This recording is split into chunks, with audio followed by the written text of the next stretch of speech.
Hello everybody, this is That Shy Guy Matt, and today we're checking out a video called Average American versus Average British Person. How do they compare?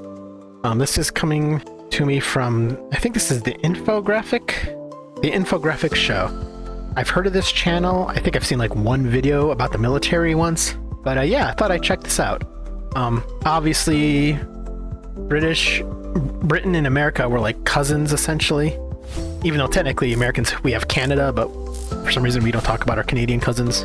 But yeah, I know a bunch about Britain, but let's see what the video is like. Maybe I'll learn something new, something to talk about. And if you like what you see here, like, comment, and subscribe. Lets me know you want to see more of these kind of videos. Two of the closest allies in the world today are the United States of America and the United Kingdom of Great Britain, with both countries considering their bilateral partnership to be the strongest of bonds. The British-American bloodline runs deep, with millions of Americans identifying themselves as having either English, Scottish, Welsh, or Scotch-Irish ancestry. Given these close ties, we thought it would be fun to compare the I did a DNA test, so my ancestry is pretty deep. I'm like 46% Italian, some Sicilian. I'm English, French, German, Scottish. I believe I'm Welsh. I'm also like a small percentage Ashkenazi Jew, Russian, and I have some like very small percentages for some other groups in like Eastern Europe. So I have a very diverse heritage. So this is why I identify with, Britain so much. I know some of the countries I mentioned aren't in Britain, of course, but you get what I'm saying. These two powerful nations in this episode of the Infographic Show, the average American versus the average Brit. Don't forget to subscribe and click the bell button so that you can be part of our notification squad. First of all, we should explain what the United Kingdom of Great Britain is, as it's often an area of confusion. When we talk about the UK, we are referring to the United Kingdom of Great As much as I'm into geography, I will always confuse Great Britain versus the UK versus England. There's just so many names for various regions connected here on this map, and I can admit I'm dumb when it comes to that. For some reason, it's just hard for me to remember which is which, but he'll explain it. Britain and Northern Ireland, which is a sovereign state consisting of 4 countries: England, Scotland, Wales, and Northern Ireland. The average Brit we are discussing today is someone from the UK.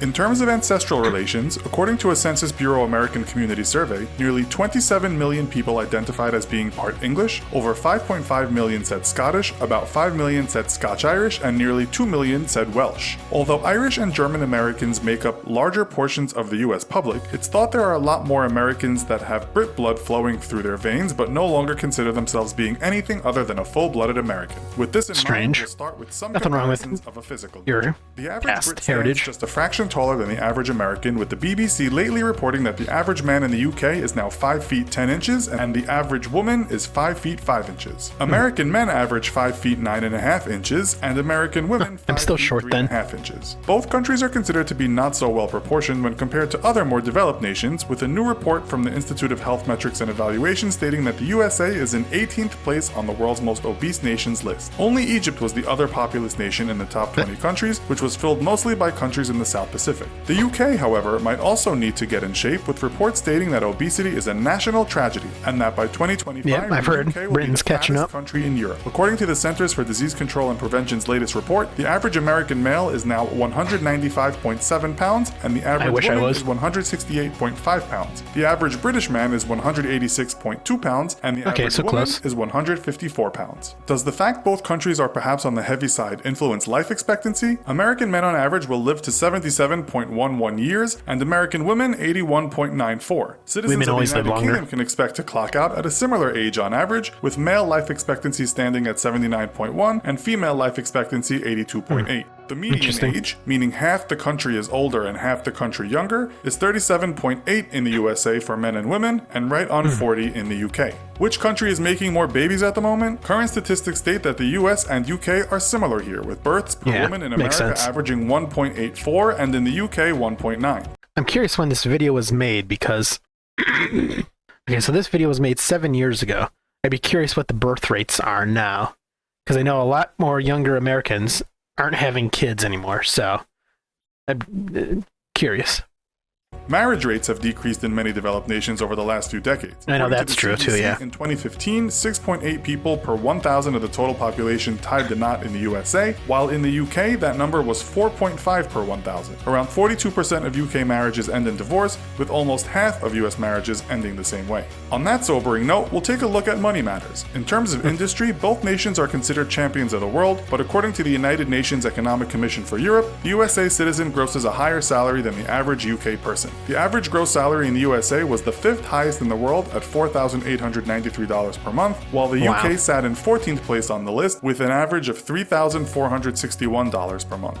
In terms of cost of living, Americans might need the few extra dollars, with one report putting the USA in 18th place in the world on a cost of living index and the UK in 29th place. We must also note that cost of living and wages can change dramatically from city to city. If we take a look at the economics Big It's Mac probably index, even we worse find that now. the cost of a Big Mac in the US is $5.06, while the Brits only pay $3.73. At the same time, the index shows someone in London has to work on average 1 minute longer than someone in New York to buy the same burger. At the high end of the earnings scale, the US is home to the richest man on the planet, Microsoft Yep. co-founder Bill Gates, whose fortune amounts to around $87 billion. The richest person in the UK is actually listed as two brothers, who are part of the Hinduja family. Their net worth is around $16.9 billion, according to Forbes. In total, there are 134 billionaires based in the UK, according to the Sunday Times, while the USA has the most billionaires in the world at Yep. 565. What do Americans and Brits get for all their hard work? Well, the Brits don't work as hard, according to one study that divided the total number of hours actually worked by the average number of people in employment per year.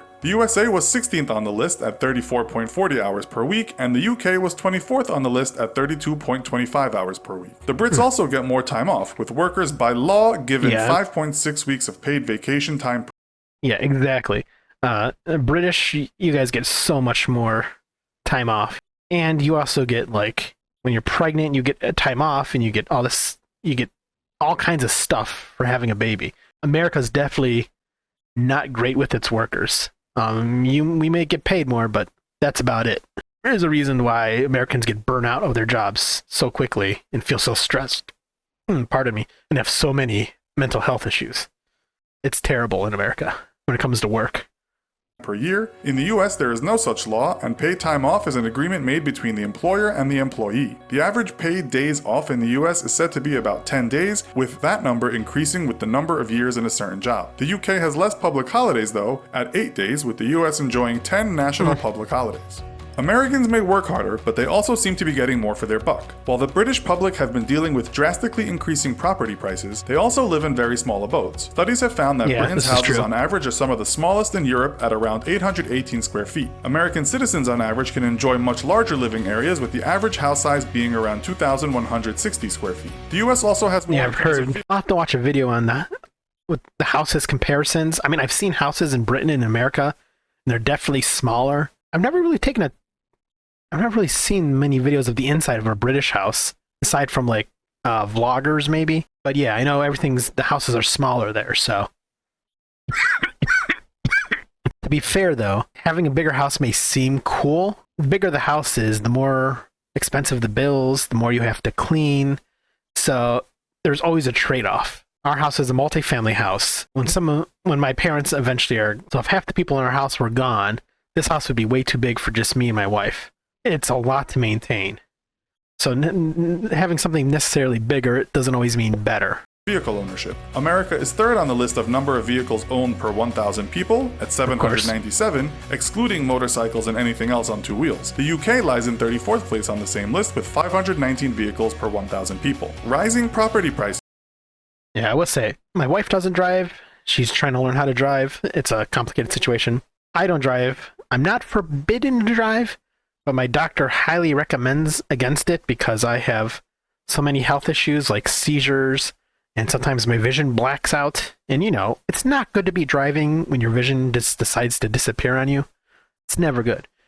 Legally, I can drive, but morally, I refuse to because I do not want to get in an accident and hurt someone just because my vision went out or I had a seizure.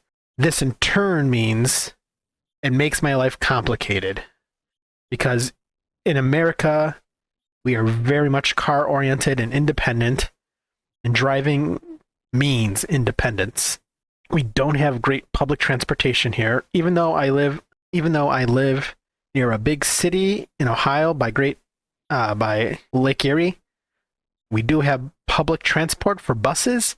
It's not necessarily expensive, but it's time consuming to get from one place to another. Okay, for example, to get to 20 minutes down the street could take me like 2 hours if I have to take a bus, because you have to wait for the bus, because it's, it arrives at my bus stop like every hour, and then it takes like 30 minutes to get there, and then it's another 2 hours just to get home. So having to take public transportation takes up a lot of your time if you have to do it every day. So not driving in America is awful. So I have no sense of independence because, yeah, it's complicated. I wish our public transportation was better, but we're such a big country and it's more complicated than that. Expensive cars. What does this mean in terms of borrowing money? Household debt statistics, which is measured by all money owed to financial institutions, whether it be for a house or a BMW, has both the UK and the US in the top 10 countries of the world. For 2016, the UK was in 6th place on the household debt list, and the US not far behind in 7th place. UK citizens looking for a higher education and a good start in life might also have to take on a lot of debt before they actually embark on a career. While much of Europe enjoys a free ride or low-cost higher education, England is now said to be the most expensive place in the world to get a college degree. The latest reports state UK nationals attending an English university can expect annual tuition to be $11,715 compared to the $9,410 Americans pay on average per year. On average, the class of 2016 in the USA owed around $37,172 in loans, while students graduating from a university in England could expect to owe as much as something in the region of $40,000 to $55,000. Okay, that's a little bit bigger. And Northern Ireland all have cheaper university tuition fees or no tuition fee for Scottish people studying in Scotland. Students may still have to borrow to study, though, with a recent report by the Student Loans Company stating the average student debt in Northern Ireland and Scotland was around $26,000 and $15,000 respectively. The Welsh have part of their tuition fees paid for by the Welsh government, but students still rack up debts on average of around $24,000. UK citizens may take some comfort in matters of healthcare, with most costs covered by Britain's National Health Service. Americans are not so fortunate, with an article in The Atlantic this year stating that more than a quarter of Americans said that someone in their household was struggling to pay off crushing medical debts. With that, we come to the end of today's show. Head on over to the comments. So that was the average American versus average British person. How do they compare? Yeah, good video. Didn't know some things in there. Yeah, our healthcare system, again, I don't get political on this channel. No matter what I say, people are going to be mad. So there's definitely some advantages to both systems, the American healthcare system and the British healthcare system. They both have their pros and cons. I would love free healthcare because I have so many health issues. ER visits, doctor visits endlessly, pills, yeah, debt. However, I also realize having so many health issues in Britain, sure, my healthcare would be free, but I also heard when you have major health issues, it means you have to wait longer to get into your doctor. Some people wait months, some people wait years. There could be long lines. So if you're not super sick, the free healthcare system is good. If you're super sick, sure, it's free, but it's definitely not as good then, because then you have to wait. And there's also some differences in our countries, I heard, in terms of medical care and what kind of services there are for certain diseases. In that case, America does better. So again, neither system is necessarily right or wrong. Both have pros and cons. I love a healthcare system that just combines the two. Yeah, definitely America has the bigger issue, since healthcare here is basically a business practice. It's all about making money. I recently had my gallbladder removed, and my insurance company was told the bill for them would be $26,500. And yet, if I was out of pocket, I think the surgery was something like $17,000. Even then, no person could afford a $17,000 surgery. And they only get away with it in America because it's how our healthcare system is run, and we need new laws to change it, to make it more affordable. No one could afford that. It's like people who have cancer can't afford meds that cost them like $10,000 a month. They just can't. You basically have to choose debt to stay alive or death because you can't afford your meds. It's a terrible choice to have to make. Again, it is such a complicated thing when it comes to multiple countries and healthcare. But yeah, that's all I'm gonna say about that. If you like what you've seen here, like, comment, subscribe. Lets me know you want to see more. And I will see you guys in the next video. Bye bye.